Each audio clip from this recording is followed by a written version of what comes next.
जनों जय माता दी। आप जानेंगे कि बालक ध्रुव कैसे बना ध्रुव तारा। प्राचीन समय की बात है। स्वयं बहु मनु और शत्रुपा के दो पुत्र थे, प्रियव्रत और उत्तानपाद। राजा उत्तानपाद की दो रानियां थीं, सुनीति और सुरुचि। राजा उत्तानपाद का प्रथम विवाह सुनीति नाम की कन्या के साथ हुआ था। विवाह के कई वर्षों बाद भी जब सुनीति को कोई संतान प्राप्त नहीं हुई तो सुनीति ने राजा उत्तानपाद से बहुत आग्रह किया कि राजा दूसरा विवाह कर लें, लेकिन राजा उत्तानपाद ने ऐसा नहीं किया। तब रानी सुनीति के बहुत समझाने पर राजा विवाह के लिए राजी हो गए और सुरुचि नाम की कन्या से राजा उत्तानपाद का दूसरा विवाह हो गया। सुरुचि नाम की कन्या जो रानी बनकर आई थी वह अत्यंत ही कुटिल और चालाक थी। उसने आते ही राजा पर अपना अधिकार कर लिया और बड़ी रानी जो कि एक सीधी सादी धार्मिक महिला थी उसे महल से निकलवा दिया। सुनीति को राजा ने नगर से बाहर झोंपड़ी बनाकर रख दिया। रानी सुनीति प्रभु आराधना में लगी रहती।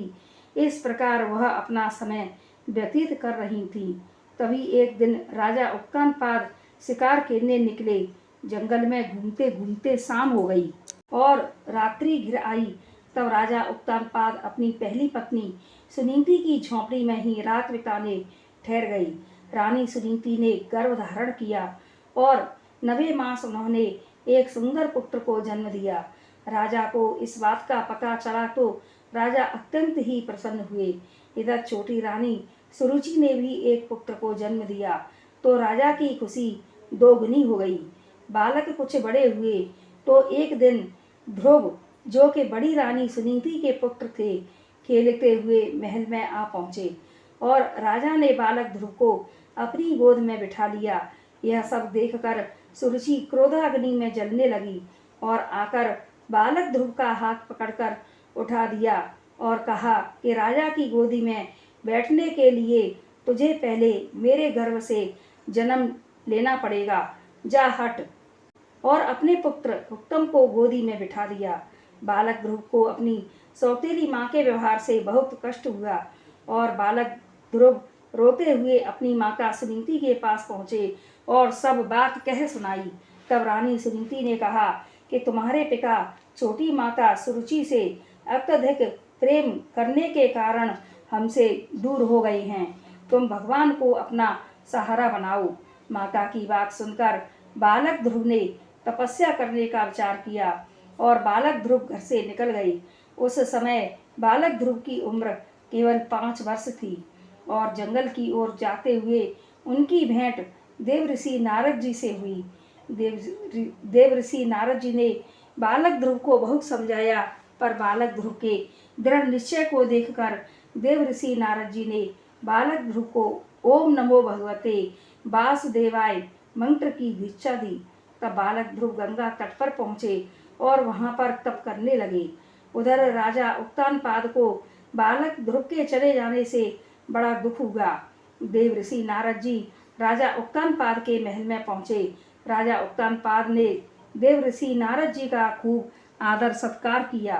राजा उत्तानपाद ने अपने दुख का कारण बताया। तब देव ऋषि नारद जी ने राजा को समझाया कि राजन, भगवान उनके रक्षक हैं और भविष्य में ध्रुव का यश संपूर्ण पृथ्वी पर फैलेगा। उनके तप से आपकी कीर्ति संपूर्ण संसार में फैलेगी और युगों युगों तक फैलती रहेगी। ध्रुव को तपस्या करते समय अनेक समस्याओं का सामना करना पड़ा, पर ध्रुव अपने फैसले पर अडिग रहे और ध्रुव के ओम नमो भगवते वासुदेवाय मंत्र से सारा ब्रह्मांड गूंज उठा। भगवान नारायण योग निद्रा से उठ बैठे और ध्रुव को दर्शन देने के लिए बालक ध्रुव के समक्ष प्रकट हुए और बोले कि हे बालक, मैं तेरी तपस्या से अत्यंत ही प्रसन्न हूँ। भगवान नारायण बोले कि हे बालक, तुम्हारी संपूर्ण इच्छाएं पूर्ण होंगी। तुम्हारी भक्ति से प्रसन्न होकर मैं तुम्हें वह लोक प्रदान कर रहा हूँ जिसके चारों ओर ज्योतिषी शास्त्र घूमता रहता है तथा जिसके आधार पर सभी तरह के नक्षत्र घूमते हैं। सप्त ऋषि भी नक्षत्रों के साथ जिसकी परिक्रमा करते हैं। इस लोक का नाम ध्रुव लोक होगा। इस लोक में 36 सहस्त्र वर्ष तक तुम शासन करोगे। समस्त प्रकार के सुखों को भोग कर अंत में तुम मेरे लोक को प्राप्त करोगे।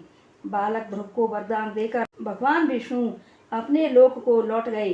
समय आने पर बालक ध्रुव तारा बन गए। आज भी आकाश मंडल में ध्रुव तारा के दर्शन होते हैं। तो भक्तजनों, यह थी कि बालक ध्रुव कैसे बने ध्रुव तारा। अगर यह कथा कहानी आप सभी को पसंद आई हो तो हमारे चैनल को लाइक, शेयर और सब्सक्राइब करें। जय माता दी।